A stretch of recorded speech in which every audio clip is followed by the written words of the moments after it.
I'm going to teach you one little framework that we use, and then I will open it for questions. Okay.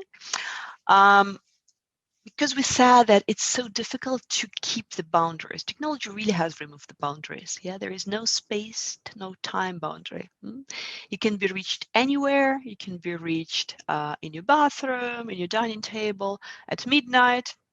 On one hand, it's great. It opened up lots of opportunities. I'm now talking to all of you here from all around the world. On the other hand, for our brain, it's very stressful. Our brain is still a mammal brain. It needs the boundaries.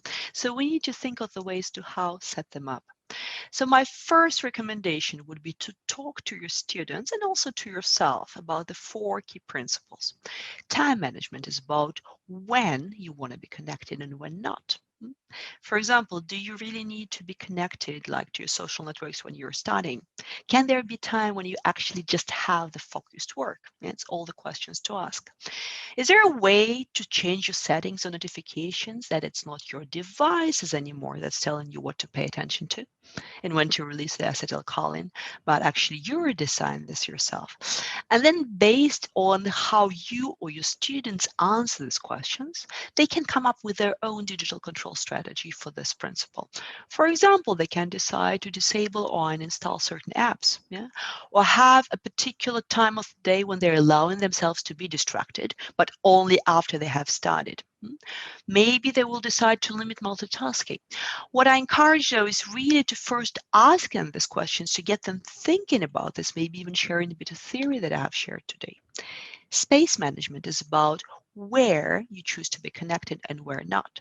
It's very good practice to have areas in your flat, especially when working from home, where technology is not present. What are these? Your bedroom, big time, because actually even the mere presence of our device puts us in the state of alert. The brain needs to monitor what if, even if it's on the airplane mode, again, proven by a study by Harvard Medical School.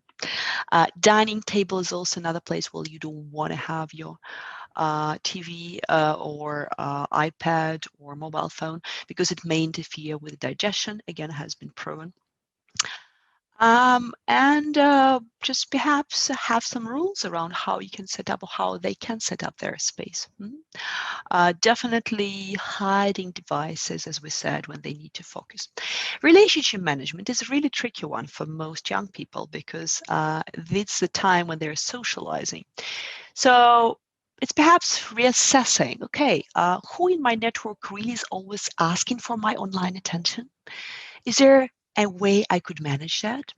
How can I tell my parents, my family, my friends when I'm going to be available and not available? So managing the relationships. Do I really need to have 8 social networks? Could I maybe like use one of them every day and the others like check once a month? Teaching them to prioritize what they need to do first, this delaying the gratification. But most importantly for the digital age is really being aware of how humans learn, function, asking them questions like, okay, when are you at your best with learning? When are you most productive? And you will probably hear things like first thing in the morning when there are no distractions, or when I've had a big walk, when I'm exercising physically. And then thinking about, okay, how can you incorporate that? Like if you have to spend 7, 8 hours in front of the screen, how can you make sure that every hour you stand up and you do some stretching? We have to do that. This is an obvious thing, but nobody does this, right? Because this is what makes us human. Teaching them it's okay to be bored. Teaching them maybe some foundations of meditation and mindfulness, because this is actually what allows you, when you get triggered, just to notice this and just to observe and say, yeah, like I want to check my phone, but I'm just letting this thought go away. Um, Having some kind of rules, not really relying on the willpower, because at least I think, and there is a theory that suggests that willpower is a limited resource. So when you're making lots of small choices online, this will deplete the willpower.